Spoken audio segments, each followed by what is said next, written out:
Listen up, Gotham. Testing, 1, 2, 3. Hiya, Buttons. It's me, Harley Quinn. This is Batman.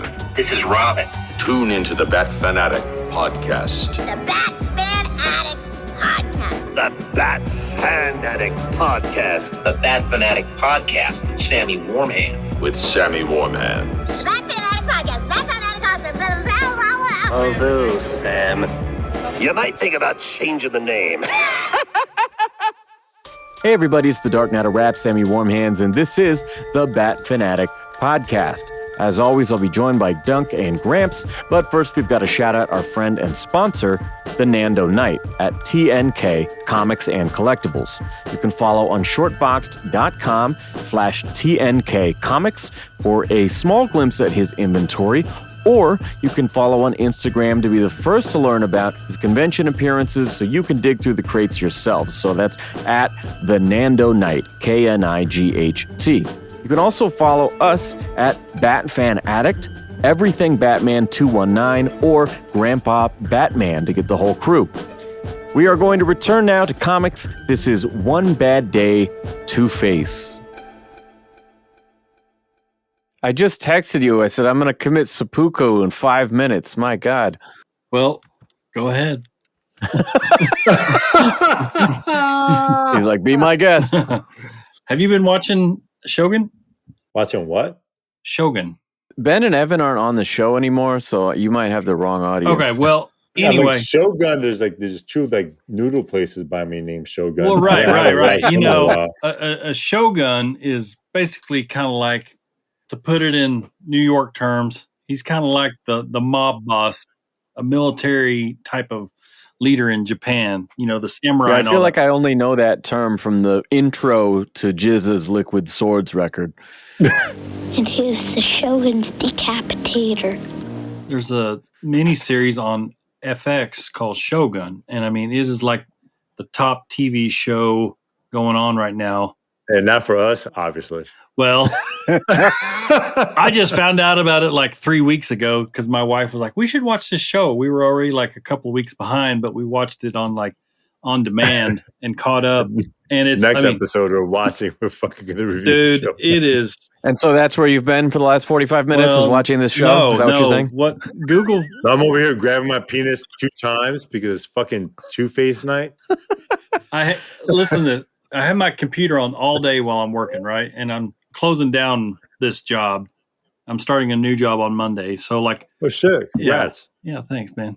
Give me more money, bitches. That's Yeah, what you're right. transferring to. Yeah, Wish. of course. But you know, I've got this Mac on all day browsing ESPN or whatever. Pornhub. No, not on this computer. Incognito, bro. Right. Invisible mode. See, I'm hanging out with Dave too much. I'm saying fucking bro. Bro. God damn it. Yo, What up, why not? bro? You better not do this to me. Bro. You know, I'm doing some additional research, getting ready for the show, and about 6:30, I start getting that spinning circle of infinity. Oh. And I've been trying to get this computer going for like last 20 minutes. What about the 20 minutes before that? Let's get right into it. We're doing One Bad Day. Anyway, Yet again, Shogun, this man, is the- about these samurai. Oh, son of a bitch! These Oh samurai, wait, we're recording? The moment he showed up, I fucking hit they're it. like Ah, ready cool, to cool. do seppuku, kill themselves at the drop of a hat. Oh. Yeah, they're just like, oh, I offended you? Let me kill myself. You know, we should bring that back, you know? Bring it to Western It's culture. only for people I that think. have honor. We don't have honor now. Oh, right. Yeah, I'm not in our lacking. culture. I'm lacking in that department. Yeah. That sucks. So this is the seppuku special. One Bad Day, Two-Face. It would be a bad day. It would be a bad day. It would be The your worst last day. Yeah. Your last day, seppuku. Yeah, Written but- by Mariko Tamaki, art by Javier Fernandez, colored by Jordi Belair, and lettered not by Clayton Cowles, but Ariana Marr. So different cast and crew, as we will see with each of these One Bad Day titles. We'll gradually cycle through them. Totally different creators on every single one. Self-contained stories. Riddler set a pretty high bar, I thought. I thought we were all pretty into that one overall. Oh yeah. Initial thoughts on Two-Face. It's a great cover. It is a good cover. Art was great. Yeah. In typical Two-Face fashion, I was deucing while reading. Did you read it twice? Oh, yeah. Second deuce. Gramps, you were saying there was a tie-in to Detective 1027. Is that right? Yeah. We'll get into that as we get into the story a little bit. But Okay. It's just for context. This story timeline, based on some of the characters and their depiction, is after the Joker War series that was in Batman and Detective. Mm-hmm. There's a character in this story that's where the timeline is, to kind of give us some context about where we're at in the Batman mythos.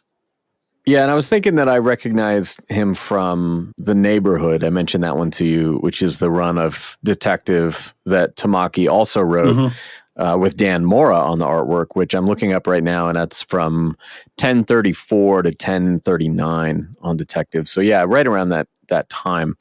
But the book starts with narration by Two-Face and a splash page of his coin before a montage of Gotham villains and his various fights with Batman and Robin.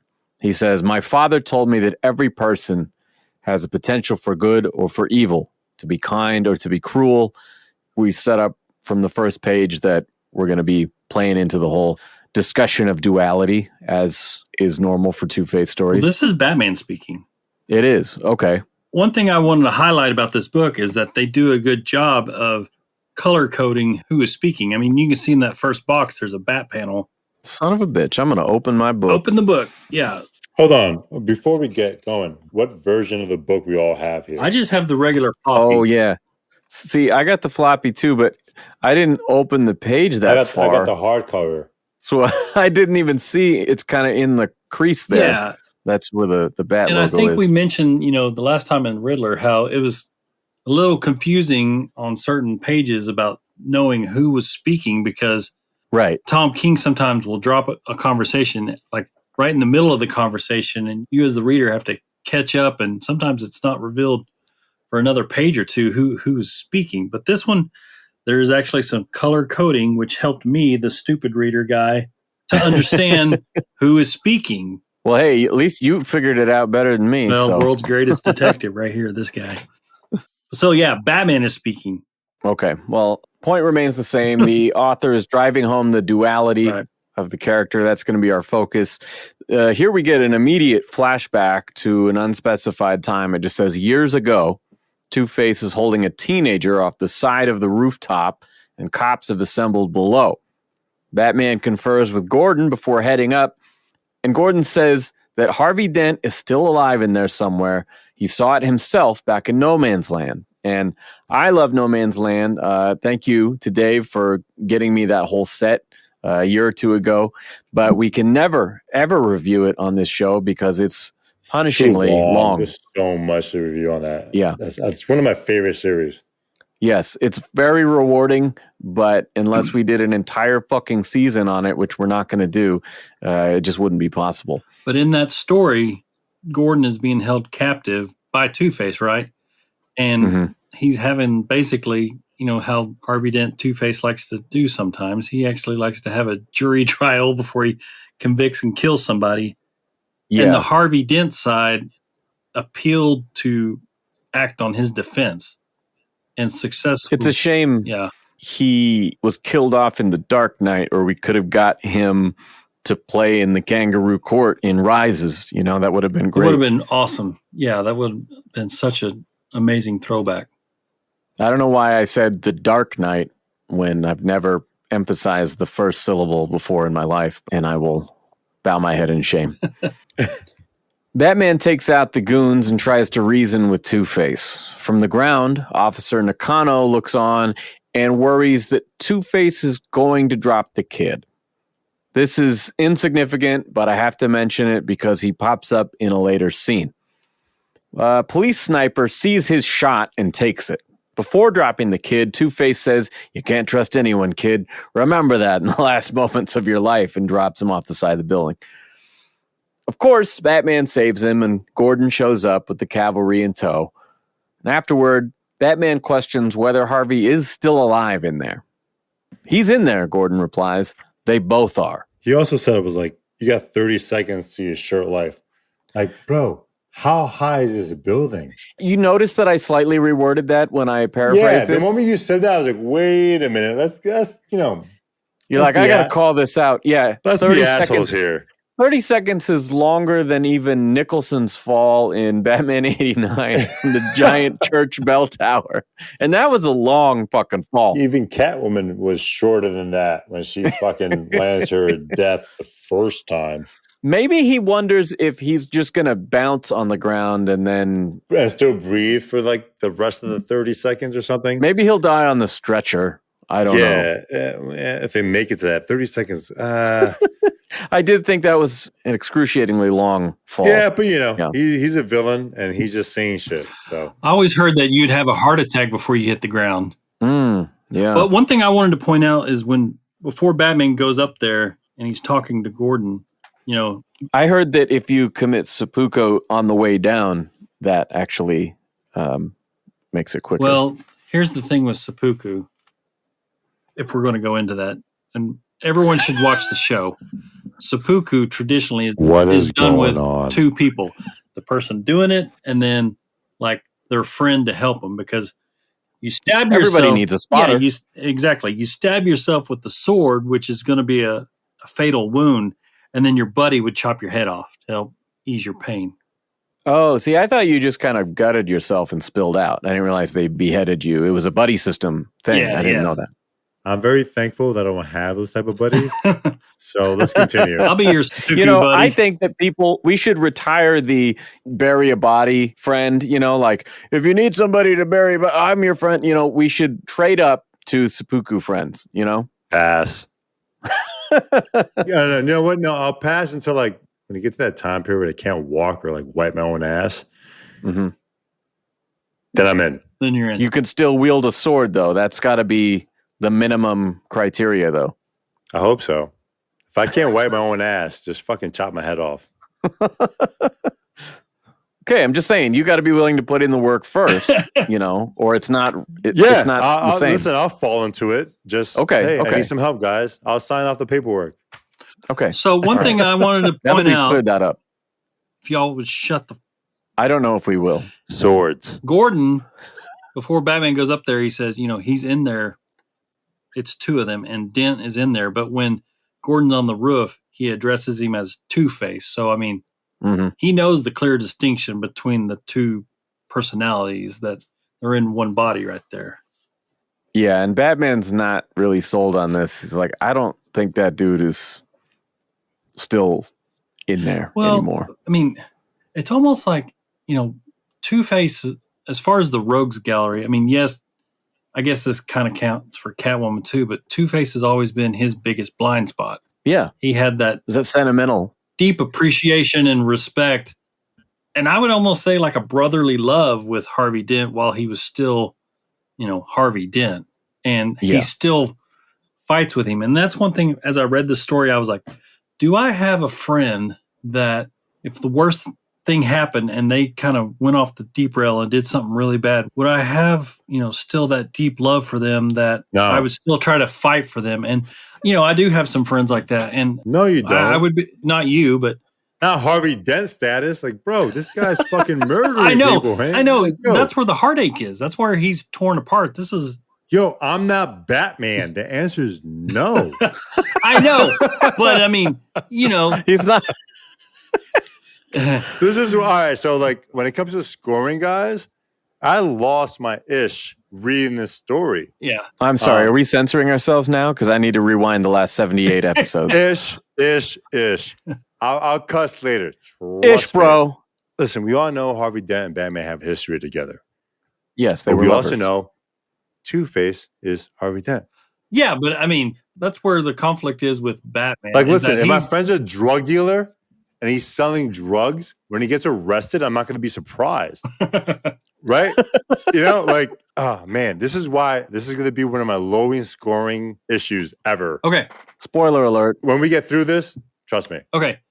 And I'm just putting this in a perspective and a context that helps me understand it and helps me read this book. unfortunately, there are people with Alzheimer's and dementia, and sometimes they're really bad and they're really difficult to deal with. But then they have those moments where they come back and they're the person that they were.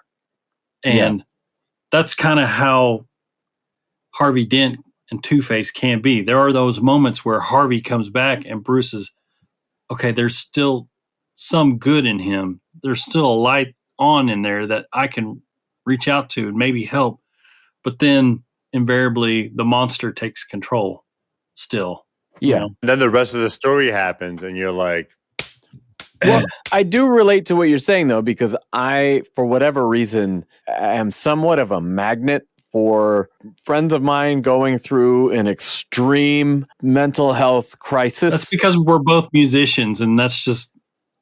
For whatever reason, they specifically fixate on me. I've had this happen 4 different people in my life, countless times. You know, you see them spiraling out of control, in and out of hospital, maybe getting arrested, losing their mind, all this crazy shit, being so abusive towards me, so hostile. And in my heart, I know that's not who they are. It's the pain. And so I get what you're saying, and my wife hates it, but I'm not able to write off people like that because I still have hope, and I've seen evidence in 3 out of 4 of those people that I mentioned that they were able to get better and we were able to mend our relationship. So I do get that. What I really like about Batman is how he approaches each of his rogues. Right. He addresses them in different ways and in different appropriate ways. And with, like I said, you know, Harvey's always kind of been his blind spot. And I think part of that... he has that hope that Harvey Dent... No, I think part of that is, you know, he is his father's son. Thomas Wayne was a doctor. Yeah. And there is a part of Batman, Bruce Wayne, that still has a side where he wants to help people. 100%, yes. And I think that's one of the traits he has, you know, with how he handles certain people. Anyway, continue. Let's go. Okay, next scene. Present day. Harvey apologizes for his past crimes to now Mayor Takano, who says quite plainly he's not a fan of Harvey Dent and doesn't believe in second chances at all. But he's going to give him one. But for some reason, he thinks that Dent is the only one who can affect real change here as DA. He basically says, I don't believe in you. You're shit. I don't even believe in granting you another opportunity. But here's one, buddy. But I can use you. Yeah. Got you. And this is the character that we were talking about, Mayor Nakano. Is it Nakano? I've been saying Nakano. Yeah, Nakano. His first appearance was in Detective 1027. Does it explain the eyeball thing, why he wears an eye patch? Well, it does happen in that story. And that story is called A Gift, where Batman has basically broken into Wayne Tower trying to put out a bomb that the Joker has set.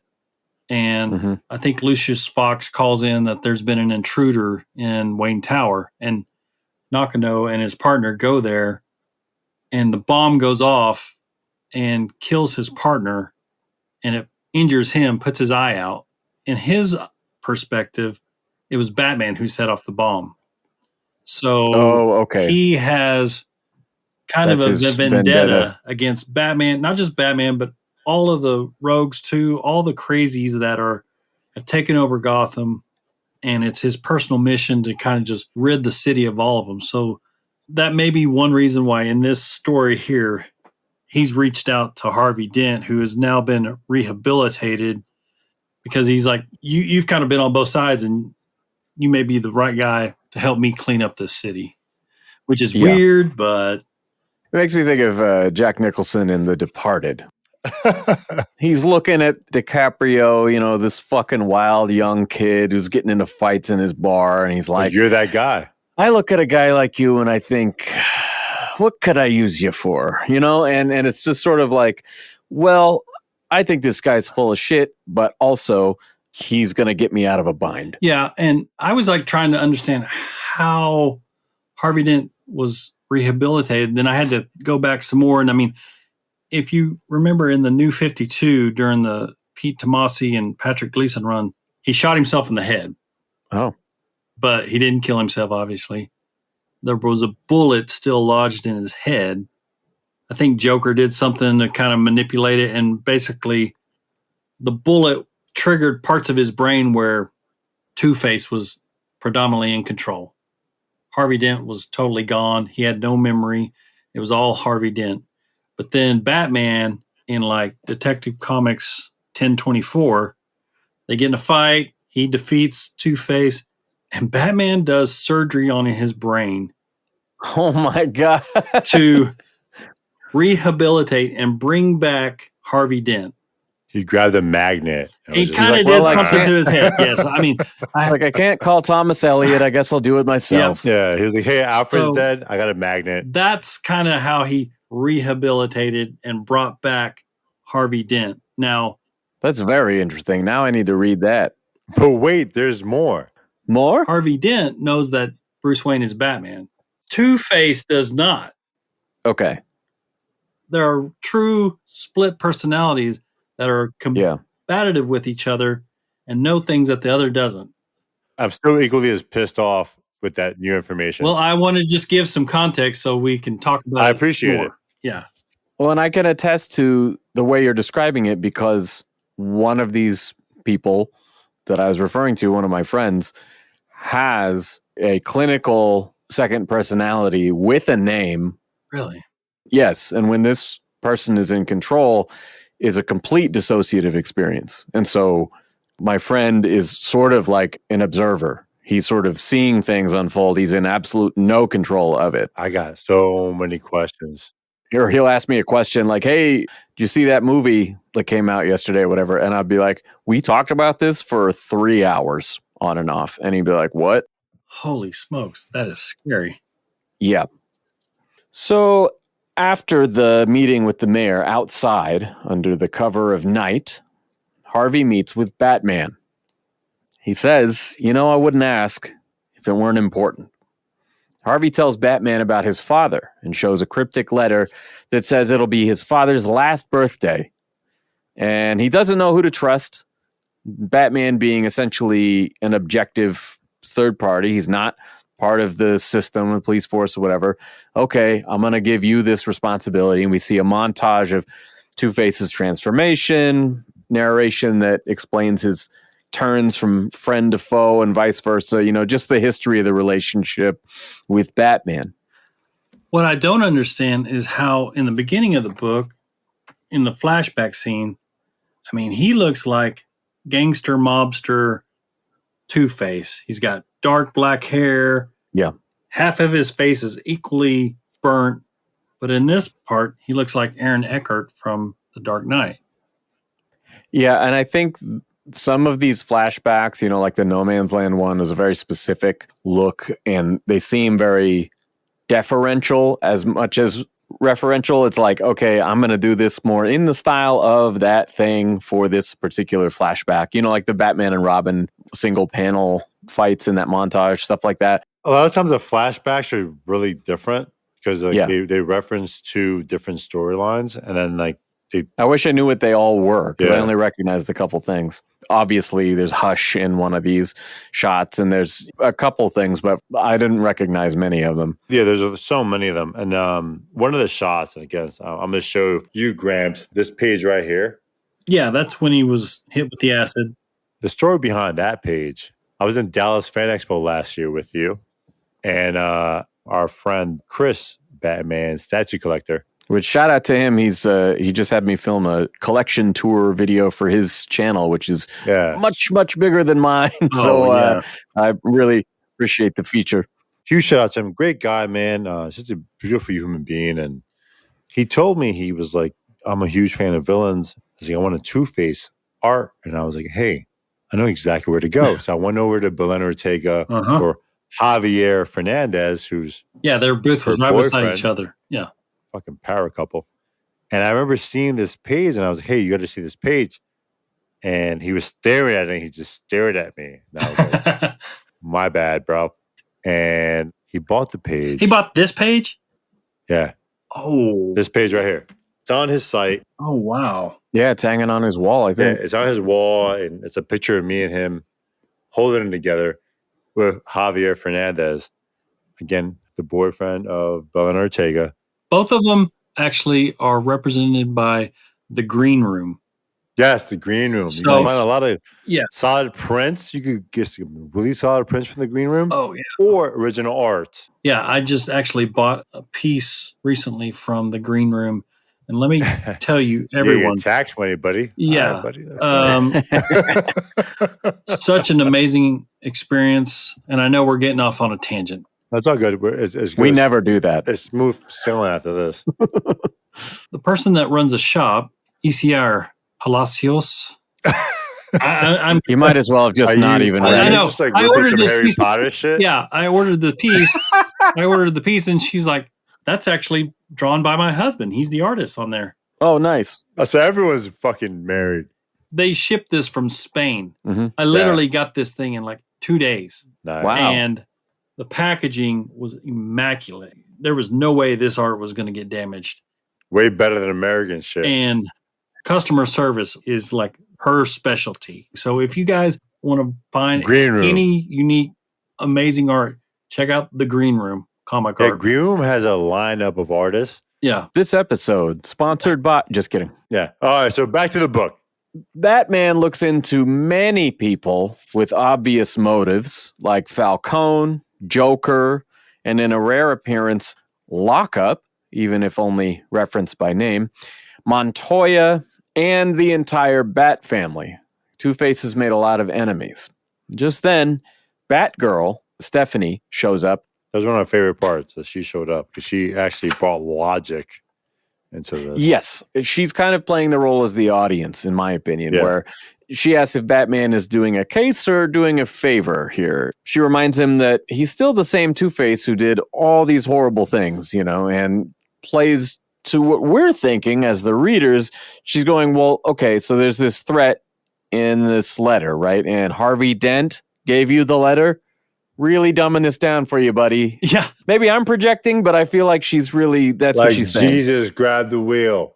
Like, I wonder who it's going to be. Yeah, exactly. Yeah. I mean, like I said before, Harvey Dent, Two-Face is a blind spot for Batman. And sometimes he has to have someone else spell it out for him. And she does a really Yeah. good job of that. I mean, because she doesn't see Harvey Dent. She sees Two-Face. Yeah, I didn't know you before. I know you now. Yeah. Yeah. And 100%. Batman doesn't see Two-Face. He sees Harvey Dent. So, He's Yeah. giving him a chance. yeah. Harvey goes to visit his father and assures him that the party will go off without a hitch. It's not all that convincing. He also asks to invite Bruce Wayne, though it's not explicitly said what their connection is beyond just colleague. On the way out, his dad's new wife, Deirdre, wonders aloud, can't he get another surgery to fix his face? And I was like, this is so inappropriate. It reminded me of that scene in Vanilla Sky, the Tom Cruise movie, where he walks into the great bathroom all movie. deformed and some other person's walking out at the same time and he just goes, oh, fix your fucking face. Yeah. I tried. Did you guys pick I was up like, that? that should be her inner monologue, man. That she said it Yeah. out loud. Yeah. Did you guys pick up that it shows that panel where it looks like Harvey Dent Sr.'s first wife, and then in the middle is, I guess, Harvey receiving a graduation or maybe the first time he was DA, and then the Mhm. picture of Harvey Sr. with the new wife.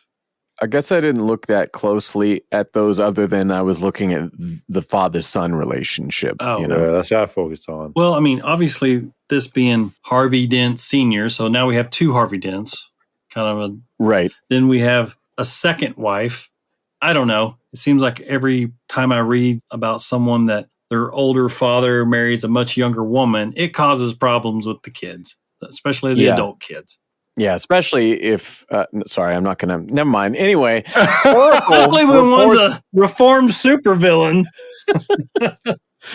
Oracle reports to Batman that she hasn't found any leads on Dent's would-be assailant. It's the night of the party, and Batman patrols from the outside with the GCPD on the ground, private security inside, and both Steph and Cassandra are undercover inside. This is so extravagant for a birthday that does not end in a zero. It's his 88th birthday, and it's like the biggest fucking thing I've ever seen. Well, There's 200 guests. He said 200. 200. There's 2 8s. The 8s all look like the infinity symbol. And it shows this panel where someone's delivering the balloons. And in the page before, it shows someone filling the balloons and then like this purple van driving. Is that hinting that maybe Harvey had some outside help with the balloons? Interesting. Yeah, we do know someone who has used this technique before. I'm just observing here. No comment. Dave is what I mean. Dave has done this to people. Maybe. Batman realizes that the cops aren't outside anymore, and Steph simultaneously discovers that the party balloons are filled with poisonous gas. Cass pulls the fire alarm, but it's disabled. When Harvey Sr. eats the first slice of cake, now I want cake, by the way, he and Deirdre see the cake, says happy birthday from Two-Face, and we hear his voice transition from Harvey to Two-Face saying, sorry, Dad, I think we both knew this was coming. Like it Dun, dun, transitions dun. into that really affected, stylized lettering, which I love in a Two-Face story. Right. And both Batgirls spring into action. And Batman breaks the glass ceiling so the balloons can float out of the room, which I expected at least one of them to break on the jagged glass, if not the falling glass, but none of them did. Everything works out in a comic book story. Harvey Sr. was poisoned by the cake, and his face is practically boiling off, kind of like the movie Planet Terror. And I don't know why it only affected one side of his face. I think that's maybe a little too specific, but point taken. Well, if you'll look at the cake, the interior of the cake is green. We know a certain character that... Poison Ivy. But who is also Robin. a chemical specialist. Swamp Thing. Riddler. Jeez. Or whatever. He got his face.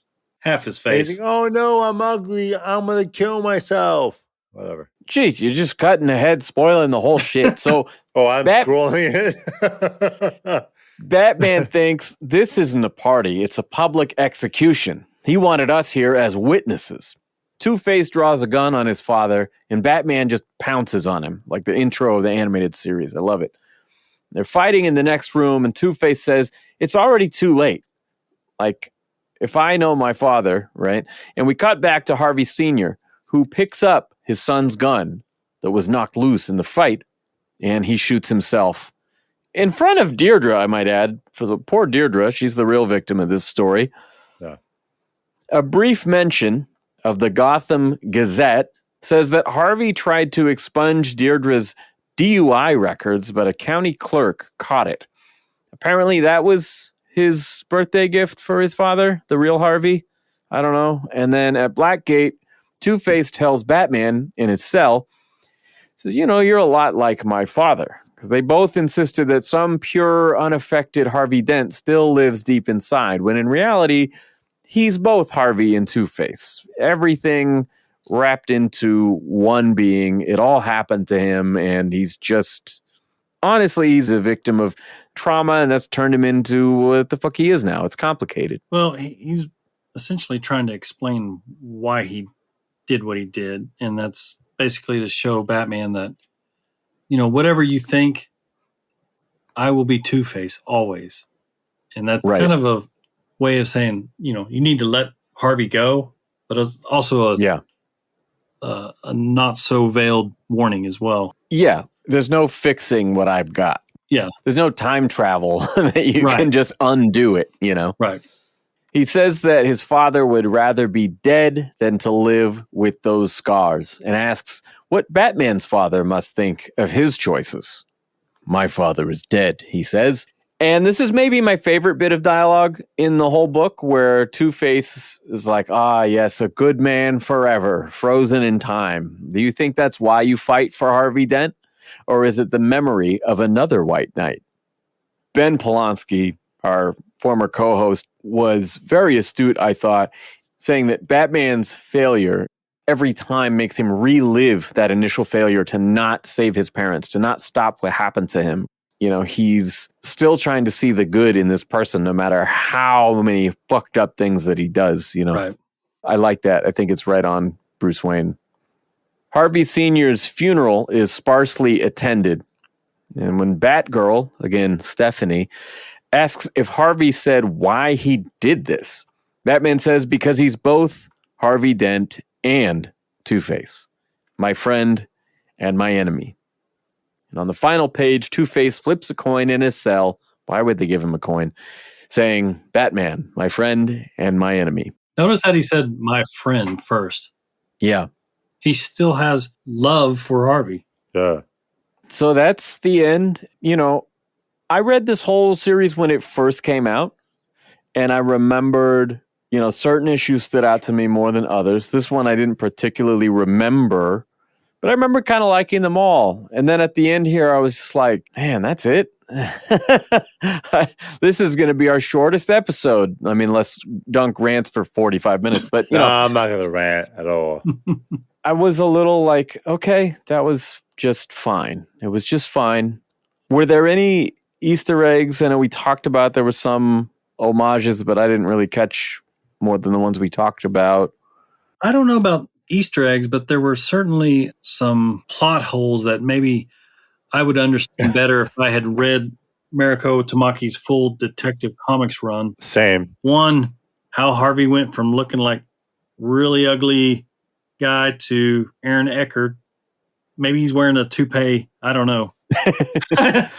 Even at the end, he's got a full head of hair it's not burnt off. So, and then Jealous. yeah, This guy right here. well, So am I. That's why I wear a hat. All right. So pros. What do we got for pros? Gramps. I think Javier Fernandez did the most he could for what he was given. I like his style of art. Like Dunk said, sometimes you appreciate something when you see it in the flesh. And I remember seeing this page at Dallas Fan Expo. I didn't know that Chris bought it, but I remember seeing that page. Isn't that amazing? Isn't such a coincidence that now we're talking about that exact page? But he does some really good work here. Jordi Belair does a really good job making the atmosphere dark. I like Belair as a colorist in general. I think the first book that I had was like Killer Smile, the Black Label book. It's like a messier kind of energy to it that I like. Sometimes it's what she doesn't color. I like when she colors the background and then leaves the foreground like white and kind of really makes the characters pop out like that. She does that a couple of times, especially when Stephanie and Batman are on the rooftop talking. I don't know why Stephanie she couldn't talk about anything in the Batcave. She had to drive 14 miles to go talk about stuff on the rooftop. Well, yeah, I thought she was like, hey, could we just step outside and talk about this? And then it cuts to like, another part of town. I was like, wait a second. Yeah. Did they just drive there silently together? So, I mean, I guess for pros, I'll go with the artwork, but sometimes, pretty icing doesn't always make a great cake. Is that a Texan phrase? Actually, I just made it up after reading this book. Oh, shit. Somebody call Hallmark. Man, you can actually use that in a song. I was just listening to a podcast with Larry David, and they were talking about people who walk up and give him suggestions for episodes. He's like, I've gotten to the point where I just be like, look, this isn't the Writers Guild. I'm not looking for submissions. I'm not paying you. I'm good. Yeah. Leave me alone, please. It's not the Writers Guild. Dunk, do you have any pros to add here? No, I love the art, of course. The story was cute. The end. Okay. I honestly struggle to get really excited about this one. I don't have a lot to throw in the pros myself. I want to lead into the cons here myself just with the obvious conclusion. I feel like from the very beginning, it's very on the nose and it doesn't really subvert our expectations or like challenge our perceptions of him like Tom King did with the Riddler. There's nothing really deeper than we've already seen with Two-Face. It just seems a little too by the numbers to me. The emphasis on this story was not the mystery. I mean, we figured that out pretty quickly. I don't know why it takes Batman a week's worth of research to not figure out that. Keep on preaching, my friend. Keep on preaching. Let's go. This was Two-Face that made the note. But I feel like he would have handed him the thing and would have been like, well, this is you, right? I was like just geez, man. But the point of this story is to really explore the duplicity between Harvey and Two-Face and the relationship with Batman, and then also the father and legacy, because that's the father is the whole time he's talking with Harvey, his son, he's talking about his family's legacy and all this stuff. See, I would have liked more of that in the way that we got with Riddler's father being the headmaster at the school and that sort of thing. Like, if they had developed that more and had less of the Batman mystery in this. Well, I thought that the whole point of this One Bad Day series was to kind of show the tipping point when the Rogue goes over the edge. What is it that stirred them to go? Because you hit the fork in the road and you can walk right or left. Where did this go wrong? I thought that this was the whole point of this series. Maybe in a way they did show this in this book, but it wasn't the way that I had preconceived in my mind. And going forward with reading more of the books, I won't have that in my mind because that kind of skewed my way I read the book. Yeah. That's my bad. That's Gramps' bad day. Yeah. That's issue 12. Luckily, my memory's so bad, I've already forgotten that. What did I just say? There's something about seppuku. Yeah, seppuku. So back to the Shogun review. Oh, it's a great series. You guys should watch that. And you're going to learn some Japanese. Another thing I didn't like, if you're going to spoil a book, put spoiler in it. Put Stephanie Brown in any title and it'll spoil it for me. Yes. Honestly, I'm a little out of the loop on the current Batgirl situation because I know they have the Batgirls thing where there's like all three of them and shit. But like, to me, I know her better as spoiler. I know Cass as Orphan. Like, I feel like if you're both going to be in the play. Well, there's like three Batgirl. It's kind of like Charlie's Angels and Batman's Charlie. And now he's got these angels. Love that. So Stephanie had to earn back her bat signal in the Detective Comics run. So she had to earn back their trust and got her insignia to be part of the family. And now there's like three different Batgirls. Yeah, and that's weird just to me. weird to me. I just call her spoiler. Yeah. I guess maybe that she doesn't like that name because it's kind of a negative stigma, but I don't know. Because he calls her Batgirl once, he calls her spoiler another time, then he calls her Batgirl again. And then he called her spoiler? No way. Yeah, he did. I didn't even catch that. Because the whole time I keep looking at her, I'm like, not spoiler. Don't say spoiler. It's not spoiler. Batgirl, and then Dent isn't Cluemaster. Spoiler. When it yes, shows that shot of her father. Yeah, when it shows Batman kicking her father's ass. Well, that's funny. That's a very weird thing to do.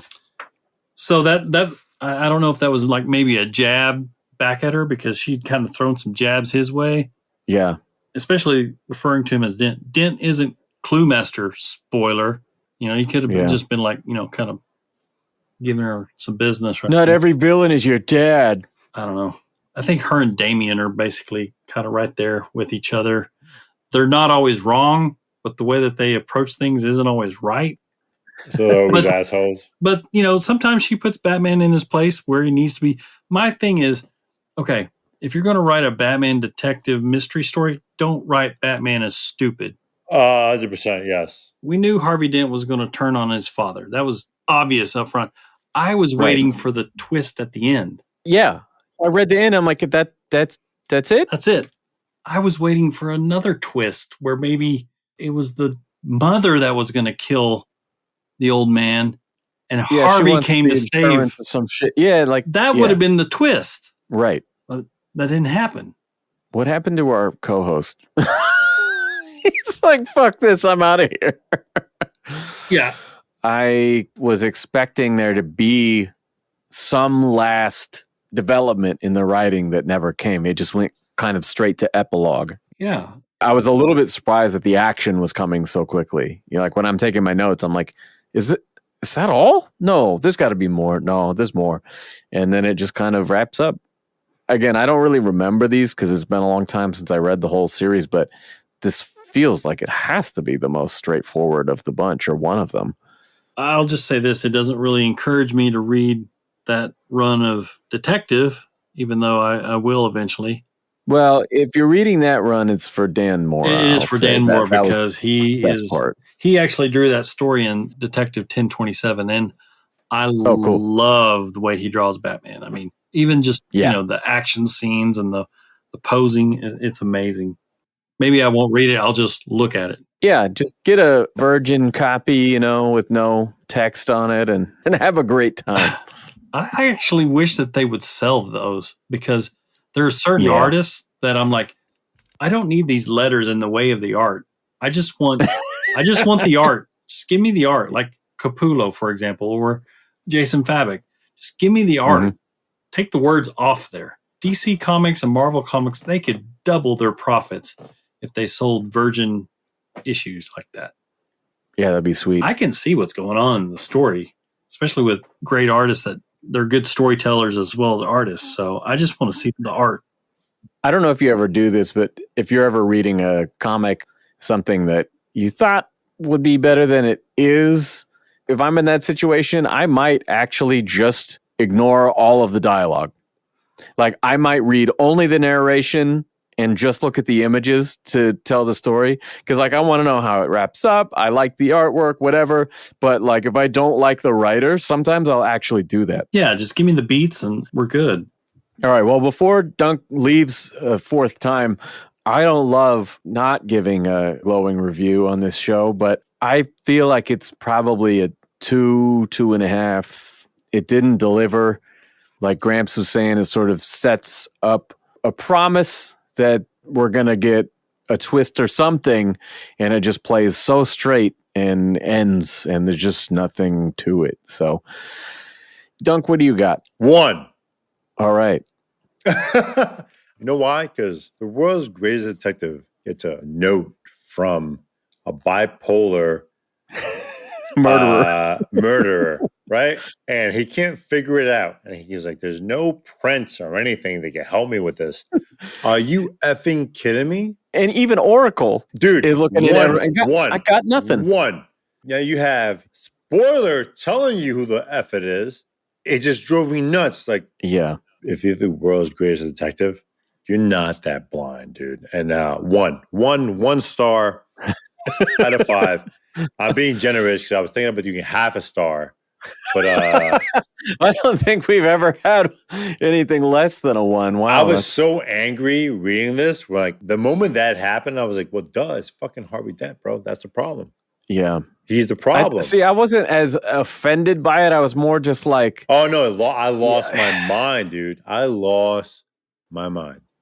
Yeah, it just didn't make me give a shit, I'm already bought in. I'm your perfect target demographic.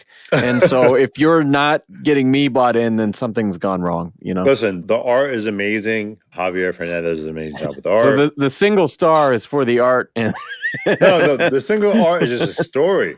I'm saying its only merit for you is the visual. The story pissed me off that much. The art's amazing.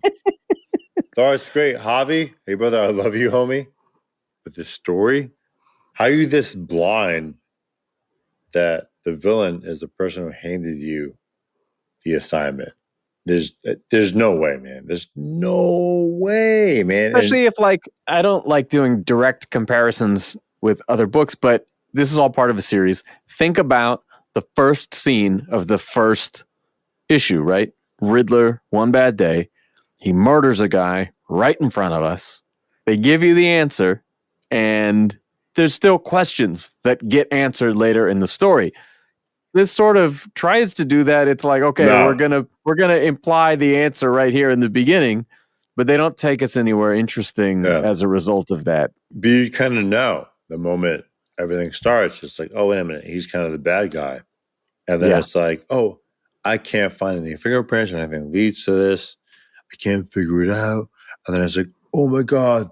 The balloons. And I'm like, wait a minute, bro. Really? And that's not even his MO, It's, Batman is not that stupid. And that's what And Batman's like, he wanted to do this to his father in front of everyone. We talk about legacy and whatever. And he wants us as witnesses, right? Well, that doesn't even make sense if he tries to poison everyone with the balloons. There's a lot of characters doing things that are uncharacteristic of them. It's almost like Cass speaking full sentences. Exactly. I was just like, isn't she supposed to be a mute?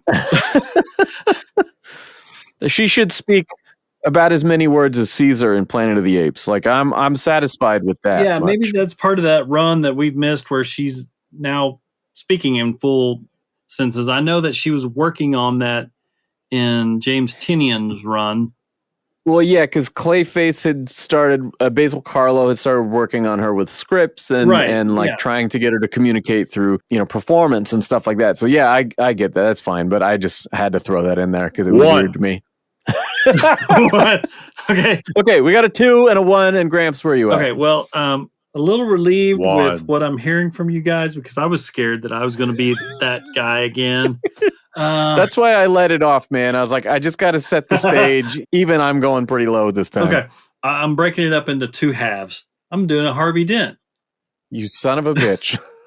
I've got Art by Javier Fernandez. I'll give him a solid 3. Solid 3. But again, pretty icing doesn't make a great cake. And so I got to deduct points for the missed opportunities. Again, I was wanting that twist. I was wanting the wife to be the villain and Harvey kind of twisted. That would have been a bad day. You wanted the Gilda. Yeah. So, yeah, this is a 1. I mean, I'm glad I got this thing for cheap. I wouldn't. 1. He's so satisfied. I was so angry reading it. Yeah. Yeah. After that 1 page, I was so angry reading it. And I even read it like a second time, picking up little points and doing some research and going, okay, this gives me a little bit more depth and context. But there was just like, you're trying. I'm trying. I put in more work for this than the Riddler. And I was just like, I shouldn't have to work this hard to try to make a story good, Yeah. The story sucked. That's it. It was just, period. Yeah. 1. The art was amazing. Hey, Javi. Love you, bro. Love you, art, buddy. Love you, bro. Yeah. But the fucking story sucked. I just cussed. I don't think we've given a rating this bad on a show since like Batman Ninja. I think that was maybe the only one we were like unanimously not a fan here. Yeah. Well, we've burned bridges with this writer. So no, listen. Sorry. 1.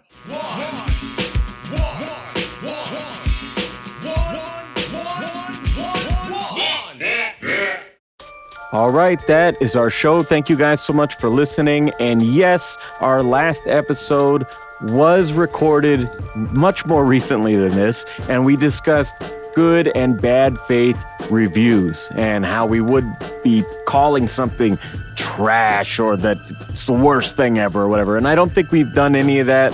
I don't think we've crossed any of those lines, but on this recording, it did occur to me. I'm like, oh, geez, we're really kind of going in on this one. I still think we're giving everything the benefit of the doubt. The story just was not there. But anyway, we will return not on a Friday for once with a comic book movie classic on the 5th of November. Any guesses? That's right. It is V for Vendetta.